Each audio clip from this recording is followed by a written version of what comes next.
These were career civil servants, expert criminal prosecutors fired because they had prosecuted people for violently attacking police officers, storming the Capitol, saying they were going to hang Mike Pence in order to overthrow a presidential election, and they got fired because of it. A massive violation of civil service, constitutional rights, and the principles of public safety. Just begin by underscoring three things that you said that I hope people will keep in mind as you hear my remarks. One is that when you reward criminal behavior, you get a lot more of it. Two, you said it's not funny when it happens to you. And alas, I have a personal story to tell.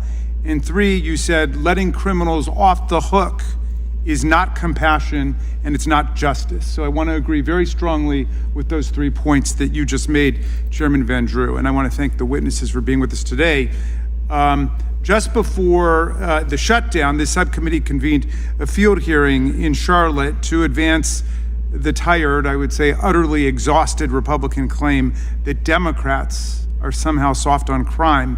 This is an odd proposition to me, given that Democratic-led cities today are now driving an historic nationwide decrease in crime, especially homicide and violent crime, following a dramatic spike in those categories under the first Trump administration. One North Carolina local news outlet, the News and Observer, captured the very paradoxical nature of that hearing in an article titled, "Republicans are in charge in North Carolina, but somehow Democrats are to blame for violent crime."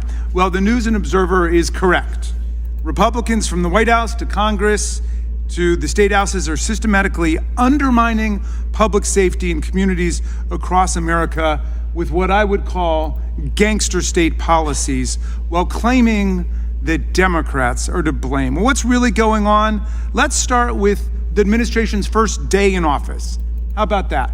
On the first day, Donald Trump pardoned nearly 1,600 January 6th insurrectionists, people who either pled guilty or were convicted beyond a reasonable doubt by a jury of their peers for hundreds and hundreds of crimes, including hundreds who violently attacked Capitol police officers, Metropolitan Police Department officers, Montgomery County, Maryland police officers from Virginia, and so on, with baseball bats, steel pipes, Trump flags, Confederate battle flags, broken furniture, and bear mace into people's eyes.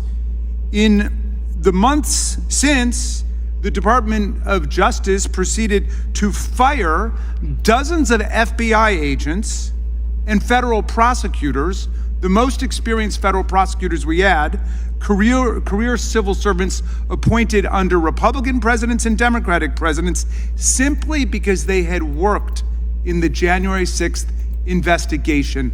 Nothing like that had ever happened before in the history of the Department of Justice, and I hope nothing like that will ever happen again. These were career civil servants, expert criminal prosecutors fired because they had prosecuted people for violently attacking police officers, storming the Capitol, saying they were going to hang Mike Pence in order to overthrow a presidential election, and they got fired because of it. A massive violation of civil service, constitutional rights, and the principles of public safety. 140 of our officers were injured, wounded, disfigured, disabled, hospitalized on that day. 140 of them. I wish I could take 140 minutes and tell you about each one, but I'll tell you about one of them. I'll tell you about Sergeant Gunnell. Now, Sergeant Gunnell's written a book about his experience, which I recommend highly to all of you. His family were immigrants to America. He became a citizen as a kid, and he fell in love with police work. And his family took a trip to Washington, and they visited the Capitol, and he met police officers here. And he had a dream that he would become a Capitol police officer one day. And what do you know? He became a Capitol police officer after he served in the Army. And he went to Iraq, and he went to Afghanistan. And then he was here on January 6th. And he said he faced violence, which he described as medieval in nature, that was far worse than anything he had seen in combat in Iraq or in Afghanistan. And he fought for hours and hours. And he was so wounded, they destroyed a rotator cuff. His left foot was smashed and destroyed. He couldn't lift his shoulder. He was beaten in the face and the head. He did everything he could to try to get back to work, and the force told him he was just no longer physically fit to do it. Forced to retire by the insurrection Donald Trump incited, according to a bipartisan vote of the House of Representatives, which 57 of 100 senators voted to convict him on, the most widespread bipartisan vote in the history of presidential impeachments. And he was that wounded, that disfigured, that incapacitated. He could no longer serve. He had to leave his dream job and is now living on a fraction of what his income was before because of that violence that took place. That's just one story. I wish you could know all of the stories. Maybe you know the story of Michael Fanone. He was a DC cop. He wasn't even on duty here. He heard about it, that the Capitol was under attack on the radio. He immediately drove to the Capitol, got off several blocks away, ran to the scene to join the police officers. And he got pulled into the crowd after fighting for hours, and he had a heart attack. And he was afraid that he was gonna die. And he begged them, he said, "I have 4 daughters, spare my life." And his life was just barely spared. There's supposed to be a plaque up in the House of Representatives to the officers because of their indomitable valor and courage that day, but the speaker won't put that up. And they won't give $1 to the families of any of these police officers whose lives have been so fundamentally altered. But they did sneak a little provision in to give $1 million to each Republican senator who were inconvenienced because they were treated like other American citizens, and their phone records were subpoenaed because they were involved in the conspirators of that attack.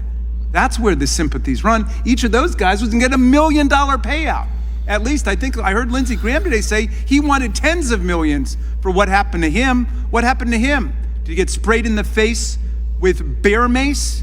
Did he have to fight for hours to protect American democracy? No, his phone records were subpoenaed the same way any American's phone records can be subpoenaed if they're involved in a criminal conspiracy or if their name comes up in a criminal investigation. And if you don't like that, you should support the bill that Chairman Jordan brought before us in markup yesterday, which we passed unanimously numerous times. That would save all Americans from abuse of that process. We've been trying to do that for nearly a decade, I believe, from this committee, and the Senate has consistently rejected it. They're not interested in protecting anybody else's civil liberties. They just want their $1 million jackpot payout. Well, in any event, so that was the story on January 6th, and this administration's done everything in its power now to reward the people who participated in it. Meantime, they're firing the officers, the FBI agents, the prosecutors who tried to prosecute it. Now, I want to tell you, though, a lot of people would want to sweep the whole thing under the rug, and they think it's over. But, you know, crime doesn't really work like that, and criminals don't work like that. As the good chairman said when he kicked this off, if you forgive crime, if you pardon it, if you let it go, you're going to see more of it. Well, let me tell you a little story about that, because we've got lots of cases of these pardoned criminals going out and committing other crimes. Let me tell you the ones that we found that have been committed by people that Donald Trump pardoned on his first day in office. They've gone on to do terroristic threats, home invasion, burglary, vandalism, theft, felony assault with a deadly weapon, discharge of a firearm, manslaughter, drunk driving, grand theft, aggravated kidnapping, reckless driving, reckless homicide, invasion of privacy, conspiracy to commit murder as a hate crime, possession of child pornography, violation of protective orders, assault, violation of anti-stalking order, DUI, battery, felony, malicious bodily injury, rape, forgery, sexual assault, illegal gun possession, drug possession, conspiracy to murder. Who's responsible for all that? These people were pardoned by Donald Trump. Sentences commuted. Out on the streets now, these people doing all of that. Let me tell you about one of them. I told you I was going to get a little bit personal here. I take the subject raised today personally. This guy's name is Taylor Taranto. He was pardoned after being convicted of multiple crimes on January 6th, multiple crimes on January 6th, but he was rearrested in 2023 for illegal possession of hundreds of rounds of ammunition and 2 guns and a machete after he was live streaming from the woods near former President Barack Obama's house. He went there with all the ammunition and guns, and he threatened to set off a car bomb.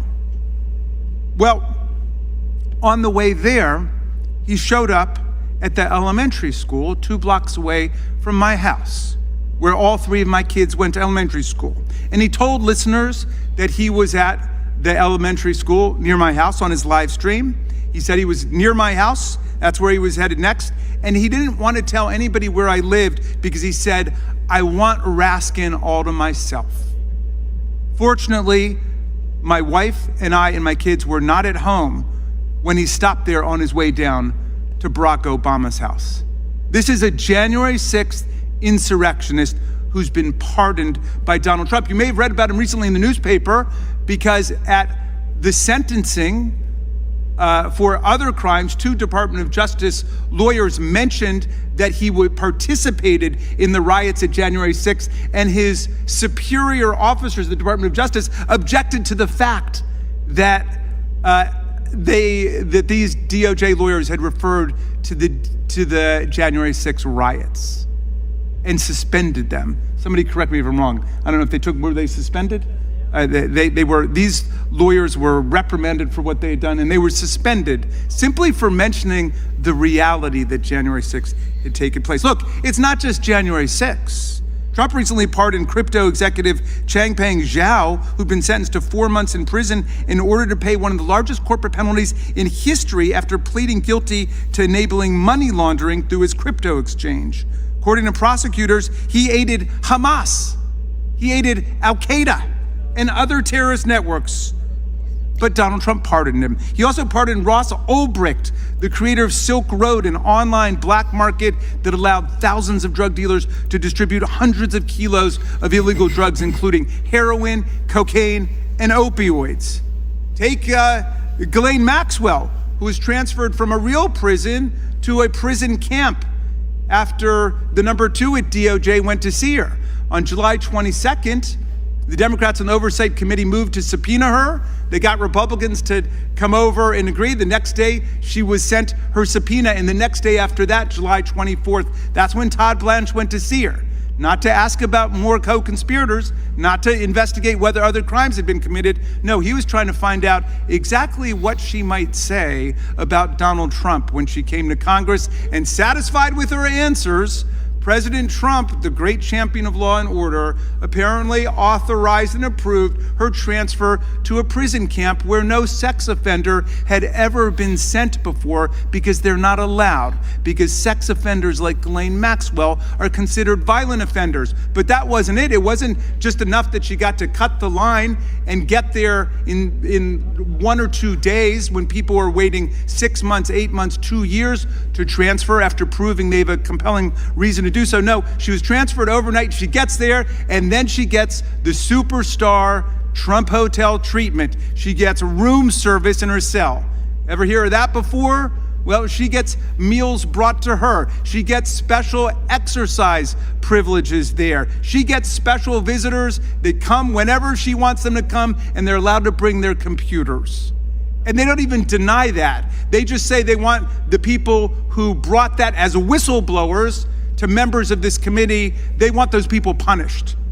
And her lawyer was bragging about the fact that they were punished. In other words, that they suffered retaliation for speaking out, when this committee has always stood up for the rights of whistleblowers to tell the truth about abuse of law in America. Well, they've taken a wrecking ball to the federal government's ability to investigate and prosecute criminals. The DOJ is hemorrhaging thousands of lawyers.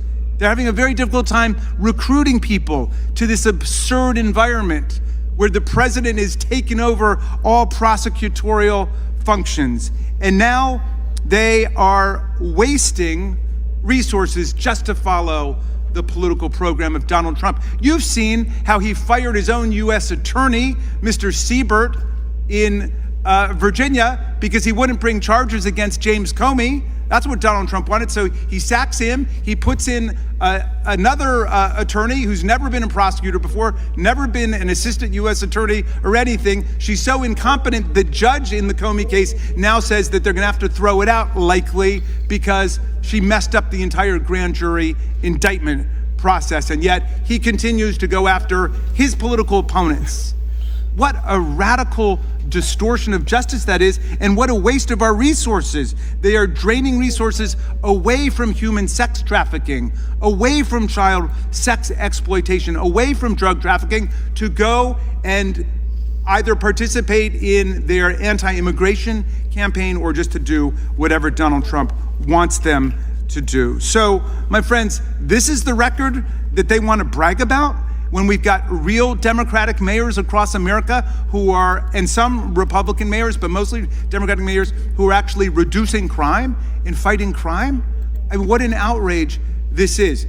One of the other things they did when they first got in was they got rid of hundreds of grants that were being given to local law enforcement, to the police. Talk about defunding the police. Well, they defunded the police. Certainly anything having to do with human sex trafficking, anything having to do with child sex exploitation, they just got rid of it all. So, Mr. Chairman, I'm glad you said exactly what you did when you kicked this off. It's not funny when it happens to you, and it's not when you've got a pardoned January 6th person come into your house with weapons on his way down in Barack Obama's house with a machete. Now that's not funny. And also when you reward criminal behavior, as this administration has done from day one, you're gonna get a lot more of it. And they're headed to turning us into a gangster state.